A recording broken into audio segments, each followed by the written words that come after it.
All right, let me go now to Mark Hall, the lead singer, one of the founders of Casting Crowns. We're going to talk about the new album and his book. How are you doing, Mark?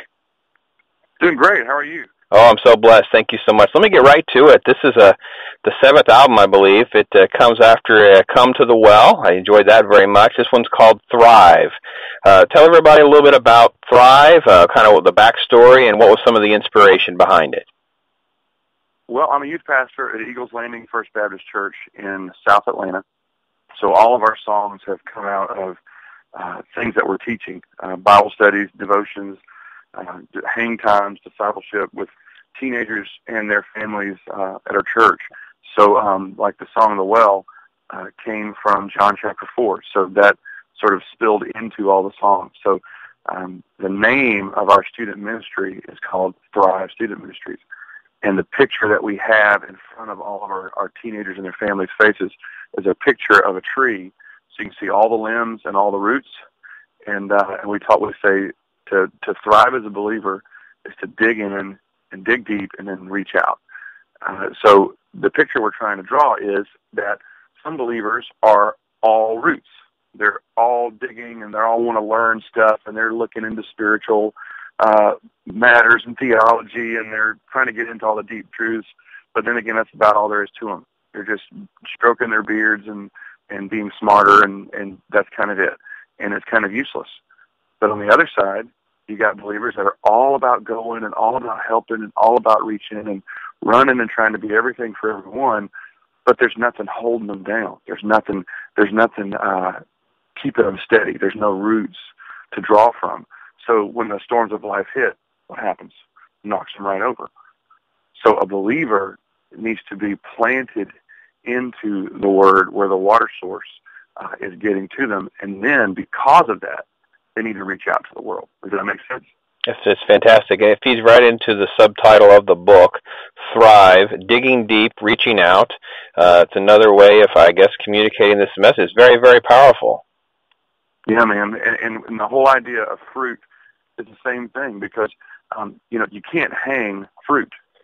Fruit doesn't hang. Fruit comes out, right? But a lot of times, if my root system isn't in, if I'm not getting into the Word for myself, digging into the Word helps God tell you who you are, and God can tell you who He is. But if you're not in the Word, you're going to try to figure it out for yourself. And what you're going to come up with is God's mad at you. You're never going to be good enough. You need to be better. And you're not really good enough to be on His team. So you're going to try everything you can to be good enough for Him. You're going to try everything you can to be good enough for everyone else.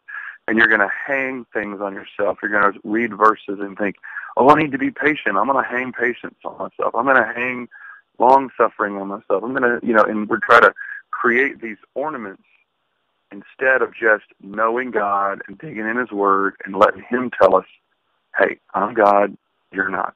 You're a dork. I love you anyway, and I saved you, and I can save other people too. Once you get in the Word, you start seeing, man, okay, now that I know who God is, and now that I know that His strength is perfect in my weakness, let me just start doing life.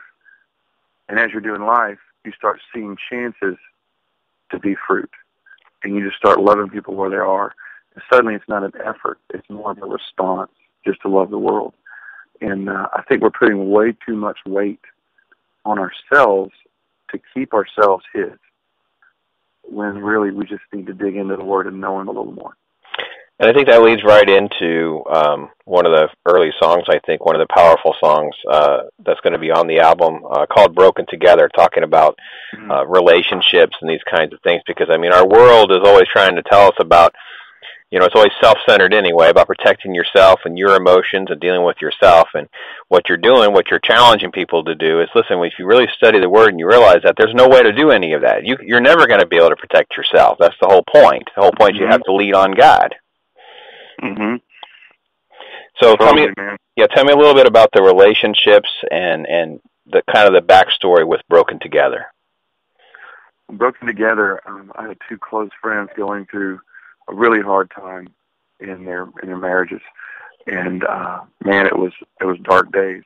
And I remember talking to one of my friends and just saying, man, we can't seem to move on. And what they were saying in so many words is that we've just got this picture of what we thought it was supposed to be like. And she was perfect and I was perfect and we're all dressed up and everything's great. But a few years in, we start realizing, man, there are a lot of flaws we didn't know about. There's a lot of layers to us we didn't know about. And mistakes are made, choices are made. And at that point, what I think the church does is we try to take people back to what they were when they got married. And let's try to make it all perfect again. But the problem is it's too late. We're here. So the idea of broken together is saying we can't be who we were anymore. All we can be is who we are. What do we do from here? I can't undo things that I did. We can't unmake decisions. All we can do is give those to Jesus, ask our forgiveness of each other. And how could we, although we're broken, how could we just be broken together? And I feel that that's probably the most important song on the record, is to, just as God will take you when you're broken, we can be broken together as a couple.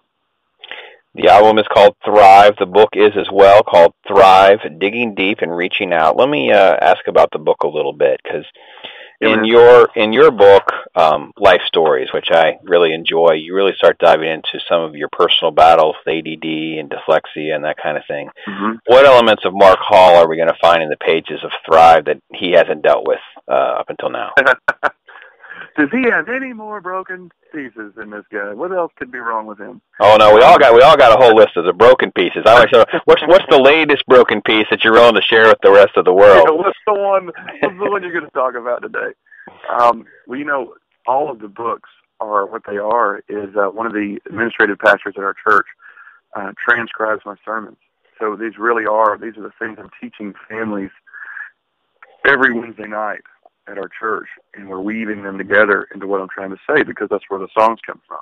And but when you take a whole sermon and turn it into a song, there's so much more to say. So the books have been a way to unpack a lot of these thoughts. And so in the book, you're going to hear a lot of stories, all different kinds of examples from my life and from people around us of just, man, kind of forgetting that God is God, and forgetting that he can take us a lot farther than we could on our own. So the book is broken down the same way the record is. Half the songs on the record are about digging deep, knowing God. The other half of the songs are about reaching out and making him known. So the book is the same way. Half the book is all about getting in the Word, knowing God for who he is, and then the other half, reaching out to the world. The interesting thing about you guys is there's really not a lot of downtime. I've always admired your work ethic. You're on tour, you're teaching lessons, you're writing new songs, all of that. So let's tell folks a little bit about what you're doing right now. You're out on the road, battling snow and all sorts of issues. I read about your bus. It seems like through Twitter, like every other day, bro. We're gonna have to figure out how to get you like a new bus or something. What's going on? It's like every other day. It's like another story about the bus. You're on the Christmas seasonal type of tour, talking about the story. Give people a little idea about that and what got you so engaged to want to be a part of it. Well, the story is actually a Bible literacy campaign. There's a lot of people most people in our churches, we know about the Bible, but the way the Bible's laid out, it's not really chronological, so we're not really sure how it fits together. And so we know topics, and we know characters, and we know stories from all around. So what the story is like a 31-week journey from Genesis to Revelation, chronologically by character. So person by person tells their story, and you get to hear, this is what you need to know about Adam. This is Noah's story. This is Abraham's story. This is Moses' story. And we see the background of how these people fit together and why they were and what they were and what they did. And it's been so huge, especially for my teenagers, but for a ton of my adults. What I've been trying to show them out about the Old Testament is that the Old Testament is pretty much the story of Jesus' dysfunctional family. They were a wreck. These are all the people that led to Jesus. And if you've lost hope in your family, you need to read the Old Testament. And what you'll see is that God sticks with his people. He stays with his people. And one by one, we're walking through these things and seeing God uses ordinary people to do extraordinary things. And I just spoke on Nehemiah this week. So it's been a great journey for us. So that's what the story is about. That concert tour is just all the artists walking through these characters, and you're watching them on big, giant movie screens and living it with them while they're singing it. It's so great that you explain it that way too. I recently did an interview with Dr. Mark Strauss. He's one of the scholars, and he helped develop some of the translations on some different versions of Scripture. And we talked about the genealogy that Luke and Matthew write, and how deliberate some of the language is there to get the Jewish population's attention, to say, listen, this is a prostitute, this is so and so, and it's there on purpose. The language is there on purpose to allow for more accessibility when they write about Christ. Because up until that point, of course, the Jewish nation, the Pharisees have kind of hijacked God's intent and made it a holier than thou sort of club. And because we're dumbing it down to the level of, Jesus came from prostitutes. David cheated. That's why this is like this. And your point's well taken. Is the dysfunction is there by design, not by accident. Mm-hmm. There's no one that's below accessibility, right? Everyone's allowed in. There's no one that's done something so bad that you're not allowed in. Even Jesus came from that dysfunctional family. Very powerful, very powerful. Let me lastly just wrap up real quick. We got a chance to see you at Rock the Universe, and my daughter Allison. I only say this as a word of encouragement for you as well, because I know a lot of your fans may be older, teenagers and adults and all that. She's 11.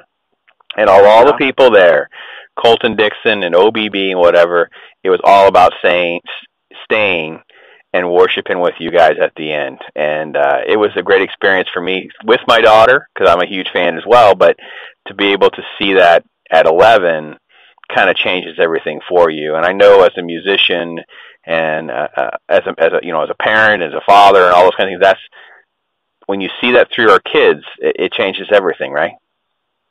It really does. It really, really does.